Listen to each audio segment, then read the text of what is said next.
录取通知书，王志安同学经三河四省山河大学招生委员会批准，已被录取到我校普通本科国家主席专业，学制4年，请于2023年9月1号凭本通知书到本校报到。校长杜甫，山河大学2023年6月30号。这份通知书是我在山河大学官网昨天自动生成的。山河大学的官网有一个录取通知书的自动生成器，你只要填上去姓名和专业就会自动生成一个录取通知书。当时填专业的时候我随手就写了一个国家主席专业我觉得国家主席这个职业特别好，为什么呢？虽然它就业面比较狭窄因为全国就一个嘛，但是一旦当上以后那确实爽你想你随便讲讲话，别人给你整理出来，那就是出一本书叫《王志安谈治国理政》。我随便写文章，别人再整理一下，那就是王志安著作选读嘛，或者王志安语录嘛。我参加国际会晤，我再说话，回来之后，参考消息新华社就报道说，王志安为中美关系的未来发展指明了方向。你想想多爽更重要的是这职业他权力巨大，他看谁不顺眼，直接弄到秦城去，像方舟子是吧？派海外警察站把他抓回来，弄到秦城监狱去。还有更重要的是，这职业一旦干上去，那就是终身一辈子不用退休，一直干到死。什么中华人民共和国宪法党章对我都没有约束力那全国人大代表到北京开会都得说，工作很细，但是有一股热浪，激动的就是当时那个都要流出来了那种感觉。所以我觉得，我想学这个专业。虽然学这个专业不一定就能干上国家主席但毕竟是科班出身呢，跟别人比起来竞争力就更强一些，对吧？弄完这个生成器我就把它发到网上了。结果怎么着？我今天再去上网就搜这个山河大学的录取通知书的生成器，已经没了，已经404了。就我昨天上的那个山河大学的官网也没了。所以你看到了吗？第一，王局现在的节目影响力还是挺大你看我就开了一个玩笑，就把这个山河大学的官网都给整关闭了。另外一个就是有关部门开不起玩笑。实际上你说我搞的那个录取通知书不就开个玩笑吗？你说我真能拿那个录取通知书回国上学吗？我一下飞机肯定直接摁一下送秦城我也不敢去更何况说句心里话那职业我也不想干。因为那个职业虽然干起来很爽，但通往那个职业的道路我觉得充满了各种危险不亚于其实攀登珠穆朗玛峰随时都有可能掉下去，掉到秦城监狱里面我就想做一个调查记者、独立记者而已但是我觉得这个话题挺有意思在哪儿呢？你看到了吗？就是我开一个玩笑，就马上就让这个官网关闭了而且山河大学的这个梗实际上从一开始也是一个玩笑，但是呢，没几天也被全网封杀了。就是全社会也经不起这么一个玩笑性的话题，玩笑性的调侃。所以我觉得这个话题值得说一说。我们今天就来聊一聊山河大学这个话题这届高考生是会整活的，分数线太高，直接自己开大学。上午看到了想法，中午就看到了方案，下午就有了校徽，晚上就看到了宿舍，第二天就有了4门校园卡、新生群、新生礼盒，一个不落，就连小说都出来了，这效率直接拉满。山河大学这个话题最早发轫于6月27号。6月27号是什么日子呢？是全国高考成绩公布之后，各省的考生都在报志愿。每年到这个时候高考的话题都是热议嘛，而那些高考的贫困省的考生在网上总是充满了各种怨言。就比如说河南省河北省因为他们的考生众多，学校也比较少，我们前一段时间也做过节目所以呢，他们就会在网上每年都会发这种类似的抱怨。你想想，山东省有2所985一个是山东大学，一个是中国海洋大学，河南省就1所都没有了。这河北这个山西也没有，就211的话也加起来这4个省也不过是只有这个7个211。但考生有多少呢？考生有380万，所以对这4个省的考生来说确实有些不公平你像500多分，在别的省可能上一本了，但是在这4个省你就可能连一个普通的本科都不一定能上得了。于是在6月27号这一天，有一个考生就在网上发了一个帖子，说我们3和4省的考生能不能众筹建一所大学呢？我们每人出1000块钱，我们创立一所大学，名叫山河大学。为什么叫山河大学呢？因为山西、山东、河南、河北嘛，所以加起来就是三河嘛，山河大学嘛。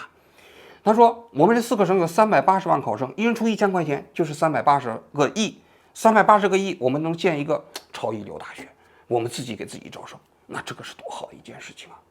当然，这个考生啊，可能数学也不太好啊。这380万考生，一人出1000块钱，不是380亿，它其实是38亿，而38亿跟380亿差别还是很大的。而且他对现在办一所好大学，可能也没有那种经费的概念啊。实际上，即便是380亿，在中国现在想办一所好的大学，也没什么可能了。清华大学现在一年的经费啊，410个亿。所以你380个亿，你能建一个好的大学吗？但不管怎么说，他这个提议啊，在6月27号提出来之后，立刻就引起了这网上啊许许多多考生啊的共鸣。就在当天，就有人建起了山河大学的官网。这官网里面有各个院系，有招生简章，有学生卡，有学校的宿舍，有图书馆，有校园，各个方面都是大家自发搭建的。我看了一下，那图书馆啊，这个校园的学校园区设计的还像模像样。然后呢，学生宿舍呢，这2个人一间，有空调，有洗澡的地方。然后那个学校不同的这个官网有好几个，整体来讲大同小异啊。我看了一下，那校长都被任命为杜甫，是吧？因为为什么任命为杜甫呢？是因为杜甫嘛，是一个怎么说呢，离乱时期的诗人嘛，写的诗啊都是比较关注底层社会啊。然后呢，他还有一句著名的诗歌“国破山河在”，所谓山河大学就契合了这个“国破山河在”这2个字。而且呢，是山河大学啊，他们这学生在这个过程中间，在录取的过程中还有一些特点，比如说，他这录取的名额是多少呢？是350万考生都录取，就整个山河4省的学生，你只要想上大学都可以。然后呢，对于北上广深这些长期以来享受着高考特权的这些省份呢，分数奇高。比如说北京的考生录取分数多少？777分。那你过去北京你长期享受了这个非常好的那个优待啊，但你上山河大学那就不行了。上海分数也是700多分，香港800多分呢。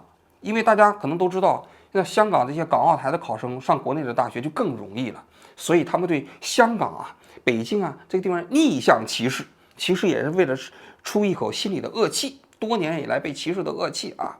喂，你好，山河大学咨询处。哦，咨询分数啊，690分啊。哎，行哎，这个分数没问题啊。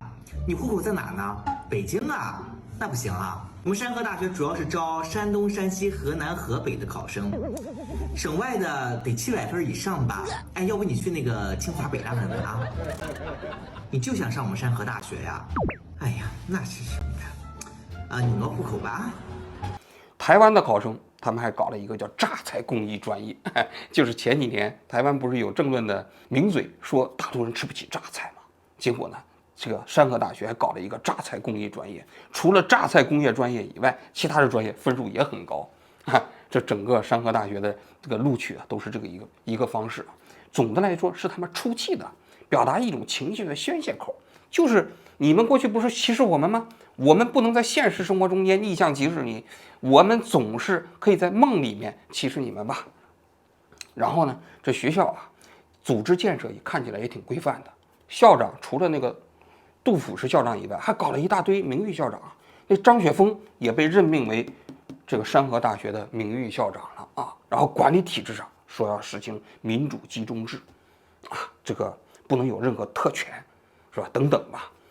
看起来啊，各个方面都是像模像样的。然后院系啊、QQ 群呐，这个包括还搞一些网课。但是我看到了也有一些不太好的地方，就有些人就开始搞了这种山寨版的山河大学的网站，我都登录了，我看了一下，那里还有募捐的通道，还真有人捐钱。我在这里头跟大家提醒一下，虽然说众筹办大学这件事情是一个梦想啊，但是大家千万不要在网上随便捐钱啊，因为这个捐钱肯定是不靠谱嘛。到7月2号的时候，整个山河大学的这个话题啊就基本被下架了，包括山河大学的网站都被咔嚓掉了。但是后来过几天好像又能重新放了啊。所以当时在网上有人感慨说，在中国啊，连做梦的这个权利啊都是做梦就是你连做梦都不行。为什么？因为谁都知道，搞这个山河大学就是个玩笑。但是呢，这个在玩笑在中国也不可以。后来7月6号的时候，教育部的副部长在新闻发布会的时候啊，面对提问，他做了他自己的回答啊。我们也关注到这些问题。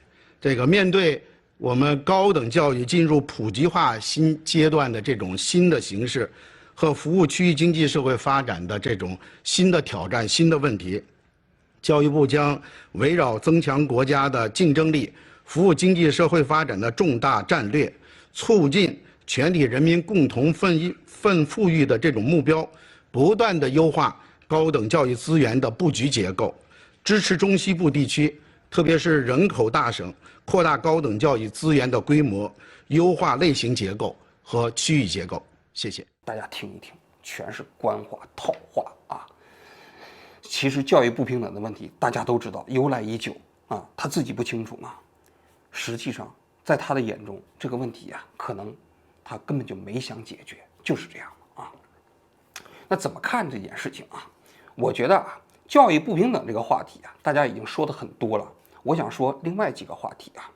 第一个话题，就我说这山河4省啊，它不仅仅是在高考学额分配上啊，长期以来被压迫，它其实在整个中国的政治社会生活中间就处于食物链的最底端。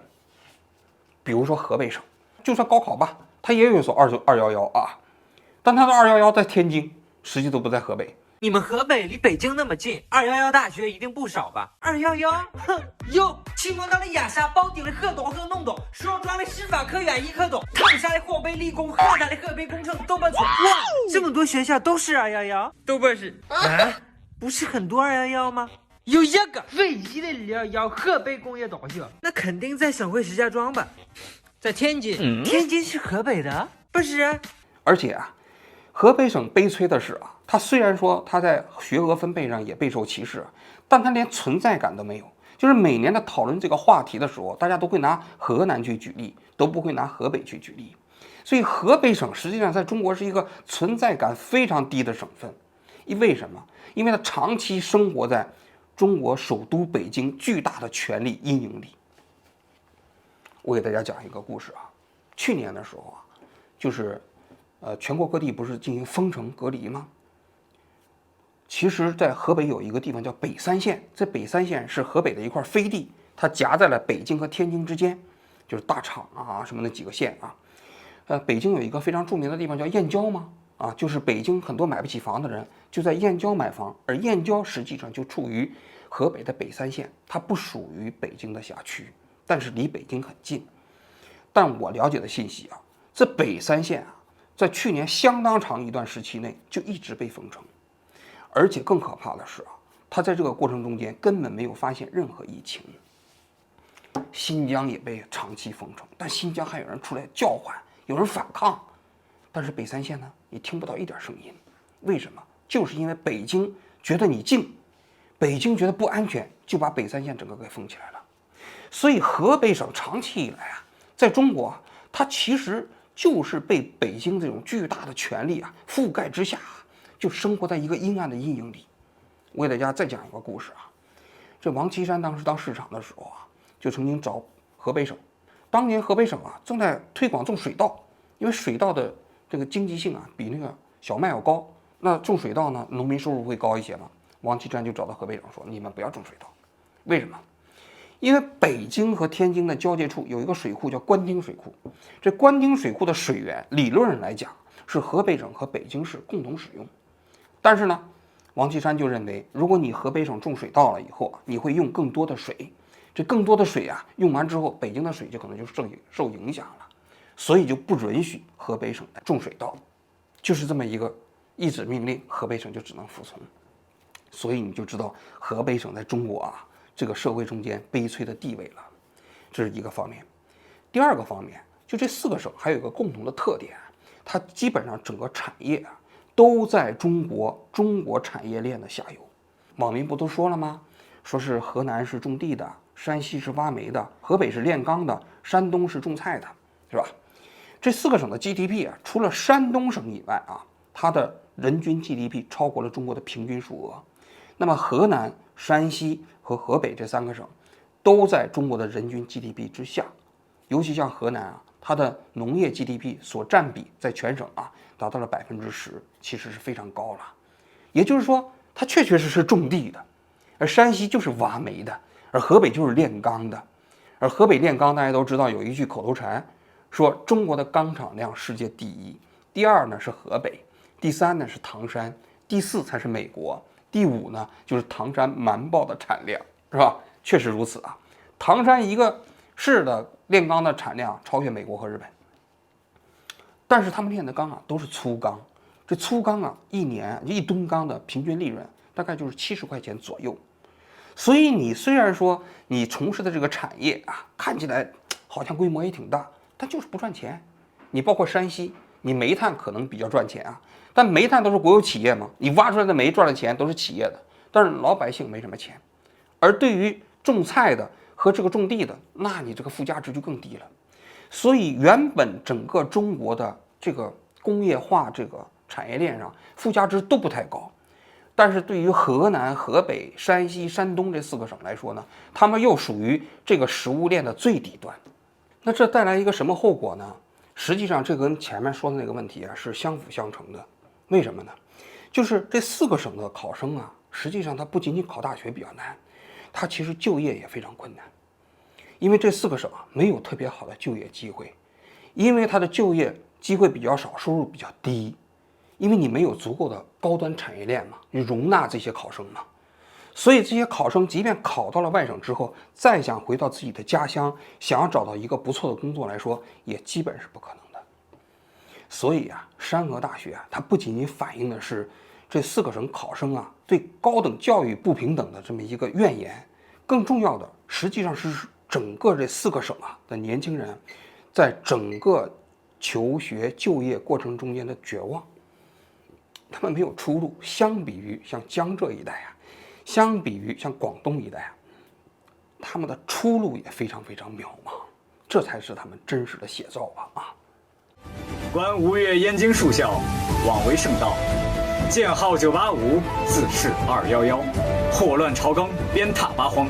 于其名只根蛮瘴苦寒之地方，实则慕其临阳金港之才夺。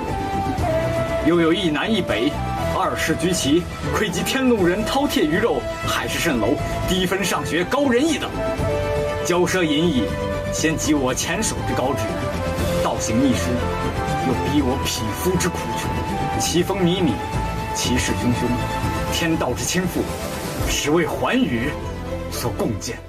那接下来我想谈一下啊，就你说众筹办大学这事情啊，当然我们都知道这是玩笑啊，那真有没有可能呢？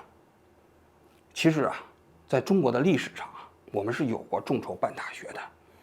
我们解放前中华民国时期啊，我们那些教会大学理论上来讲都是众筹办的大学，比如说像辅仁大学，比如说著名的燕京大学，这些大学啊，他们的学费都来自于那教友们自己的筹集。比如辅仁大学就是天主教办的吧，他当年是归这个梵蒂冈的教育部管啊，然后呢，辅仁大学1925年在北京成立啊，它所有的经费都来自于全球的天主教教众的筹集捐款。燕京大学也一样嘛，来自于美国4个教会，那4个教会共同筹办了燕京大学之后啊，那燕京大学的经费除了向学生收取一部分以外，就是来自于教众的筹集众筹。所以啊，其实众筹办大学这件事情啊是可行的，而且也是世界上啊办大学啊非常重要的一个品类。比如说美国的那些私立大学，大多数人来讲，你都可以把它定义为众筹办的大学。比如说大名鼎鼎的哈佛大学啊，哈佛大学啊，它其实每年的收入来源，我们可以做一下分析啊。哈佛大学在这个2021年的时候，它的收入大概50多亿美金啊，那确确实实非常多啊。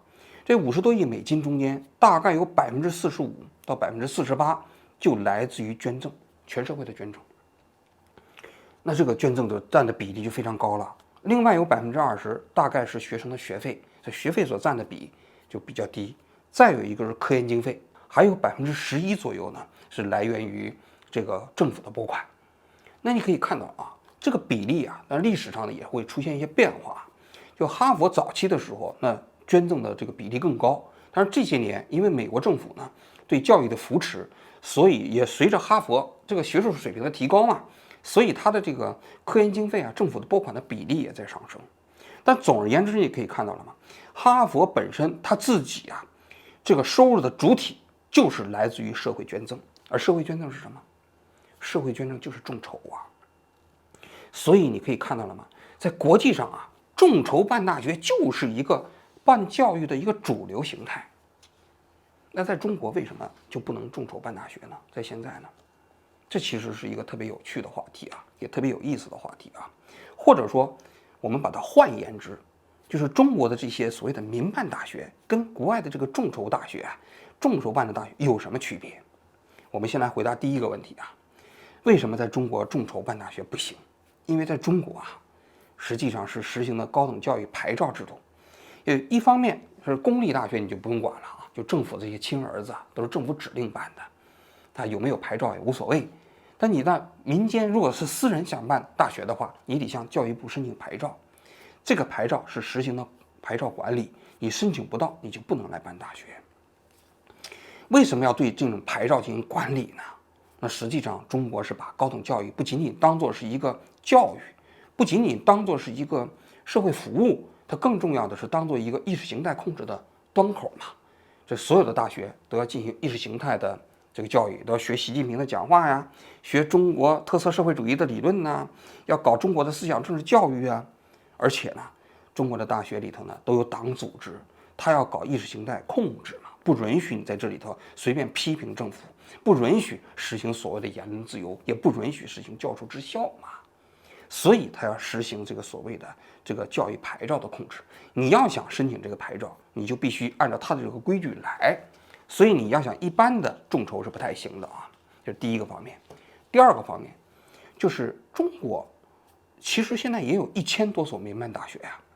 那么为什么中国的这些民办大学啊，它跟国外的这些众筹办的大学水平相差这么大呢？而且这个中国的民办大学也搞了这么几十年了，是吧？为什么就没有出这种像哈佛、耶鲁这样的学校呢？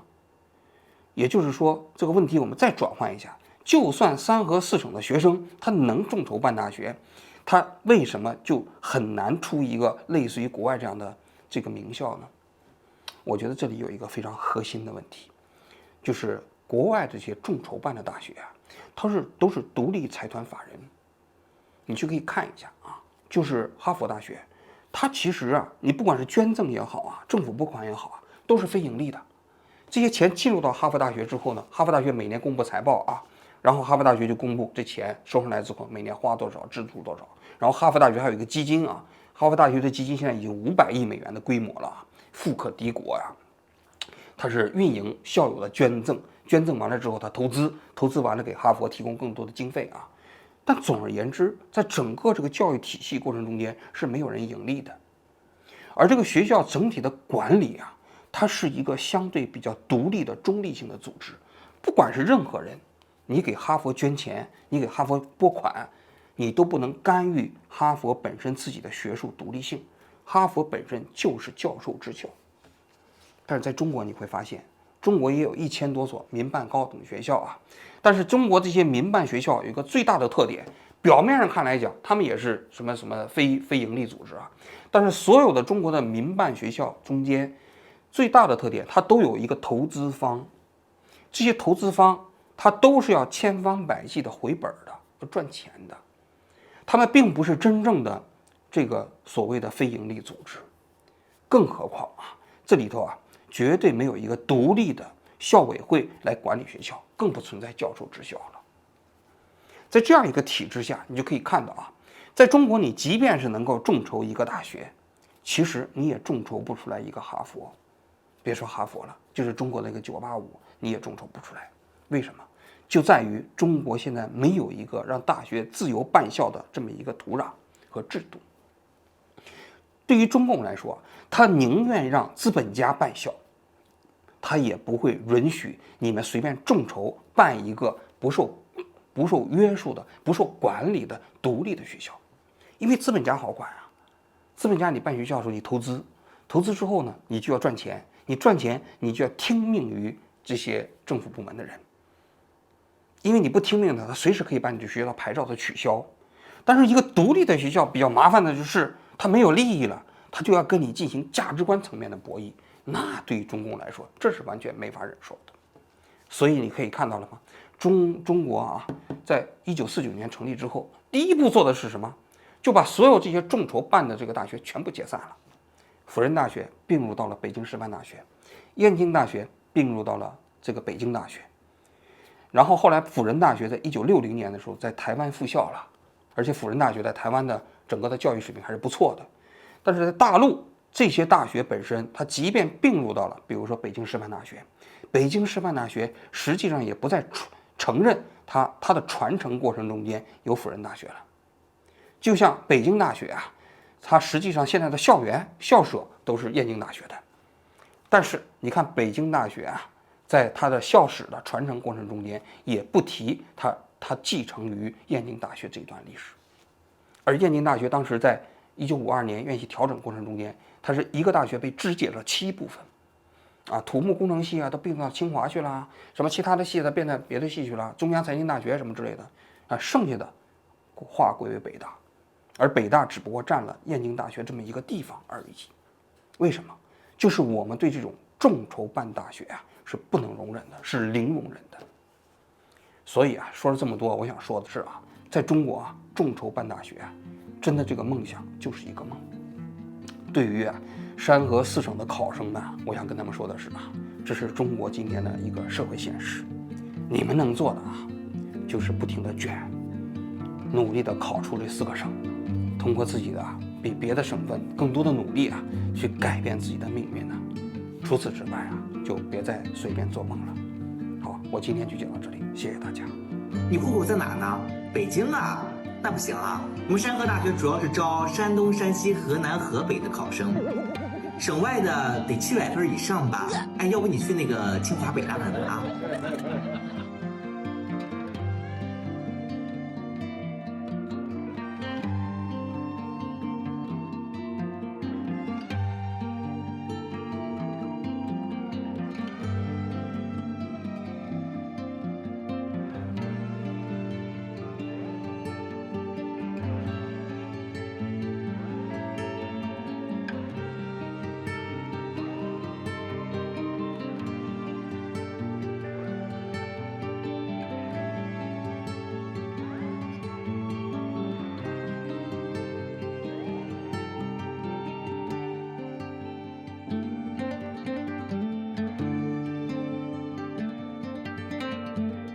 ？31所中管高校深入开展学习贯彻习近平新时代中国特色社会主义思想主题教育，以主题教育成效推动教育高质量发展。